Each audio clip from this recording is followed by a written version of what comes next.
Chapter 2, Nightlife. For the rest of the day, I felt sad, sad, sad. "You look sad, Humphrey," Golden Miranda said, when she was cleaning my cage right before lunch. According to the chart Miss Mack had left, it was her turn to take care of me. Thank goodness, Miranda was the best cage cleaner and never said yuck. She put on throwaway gloves, then cleaned my potty corner, changed my bedding, gave me fresh water, and finally, oh joy, gave me fresh grain, some lettuce, and mealworms. "This will make you happy," she said as she slipped me that special treat she brought from home, cauliflower. Naturally, Miranda had good taste. I promptly saved it in my cheek pouch until I could store it in my sleeping house. Hamsters like to stash food for the future. After my cage was taken care of, I felt well enough to observe Mrs. Brisbane more carefully. Now, Miss Mack was tall, wore bright blouses, short skirts, and high shoes. She wore bracelets that jingled and jangled. She spoke in a loud voice and waved her arms and walked all around the room when she taught. Mrs. Brisbane, on the other hand, was short with short gray hair. She wore dark clothes and flat shoes, and she didn't jingle-jangle at all.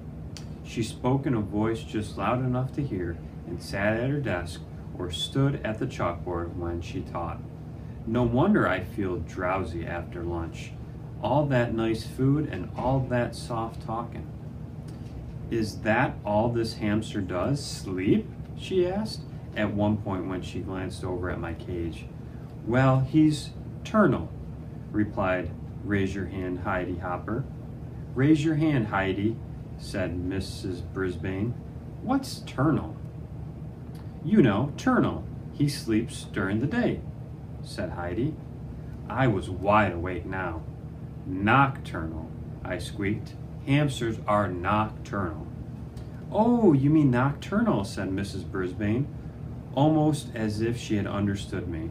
She turned and wrote the word on the board.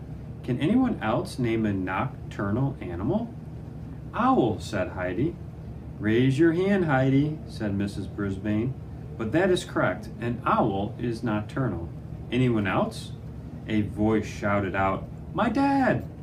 Mrs. Brisbane looked around. "Who said that?" "He did." A.J. Garth Tugwell pointed at A.J.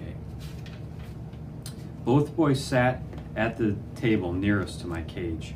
"What about your dad?" Mrs. Brisbane asked. A.J. squirmed in his seat. "Well, my mom always says my dad is nocturnal because he stays up way too late watching TV." "Stop giggling, gal," and a few other students snickered. Mrs. Brisbane didn't crack a smile. "Her use of the word is correct," she said, "though technically humans are not nocturnal. Any others?" Eventually, the class came up with the names of nocturnal animals, like bats and coyotes and opossums, and Mrs. Brisbane said that the class would be learning more about animal habits later in the year. If she just looked at me, she could learn a lot. But I noticed for the rest of the day that Mrs. Brisbane stayed far away from my cage, as if I had a disease or something. She read a mighty fine story to us in the afternoon, though. In fact, I couldn't get back in my nap afterward. It was about a scary house and these scratching noises and a ghost. Thump, thump, thump. The ghost came down the hall. Oh, I had shivers and quivers. I have to say, Mrs. Brisbane knows how to read a story. Her voice changed and her eyes got wide, and I forgot about her gray hair and her dark suit. To squeak the truth, my fur was on end. The story had a funny ending because it turned out that the ghost wasn't a ghost at all. It was an owl. At the end of the story, everybody laughed, even Mrs. Brisbane. I was beginning to think that life with this new teacher wouldn't be so bad, but I changed my mind when the bell rang at the end of the day and all my classmates raced out of the room, leaving me alone with her. She erased the chalkboard and gathered up her papers. I could tell that we'd be going home soon. Suddenly, I began to worry. What if Mrs. Brisbane lived in a scary house with spooky noises and a thumping ghost? Or even worse, what if Mrs. Brisbane had a scary pet like a dog? My mind was racing so fast that I was spinning my wheels when I finally approached and looked down at me, frowning. "Well, you're on your own now," she said. With that, she closed the blinds and walked away. But I heard her mutter, "Rodent," under her breath.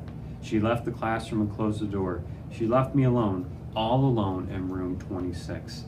I had never been all alone before. As the room slowly grew darker and quieter, I thought back to the happy times at Miss Mack's apartment. There were always cheery lights on and music and telephone talking, and oh dear, during the day I never noticed how the clock on the wall ticked off the seconds one by one very loudly. Tick, tick, tick. I was feeling sick, sick, sick. I wonder if there were owls around room 26 or ghosts. I tried to pass the time by writing in my notebook about Petorama and my days at Miss Mack's apartment. Writing took my mind off my jittery nerves. But eventually my writing paw began to ache and I had to stop my scratchings. If only I could roam free as I had at Miss Mack's apartment. Then I remembered the lock that doesn't lock.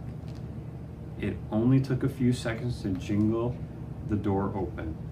I skittered across the table, then grasping at the top of the table leg tightly, I closed my eyes and slid to the ground. Ah, freedom! I dashed along the shiny floor. I darted between the tables and chairs. I stopped to nibble a peanut under Stop Giggling Gal's chair. It tasted delicious and made the coolest crunching sound. I chewed and chomped and gnawed and nibbled, and then I stopped. I heard a sound. Thump, thump, thump, just like the story Mrs. Brisbane had read us. Thump, thump, thump, closer and closer down the hall, coming toward room 26. Then, rattle, scratch, thump, thump, thump. Suddenly, I longed for the protective comfort of my cage. I dropped what was left of the peanut and scrambled back. But when I got to the table, I thought a terrible thought. I had slid down the smooth, shiny leg straight down. But how was I going to climb up again? I flung myself against the table leg, grabbed on, and pushed up, up, up. But I had only made a little progress when I began to slide down, down, down. I was right back where I started.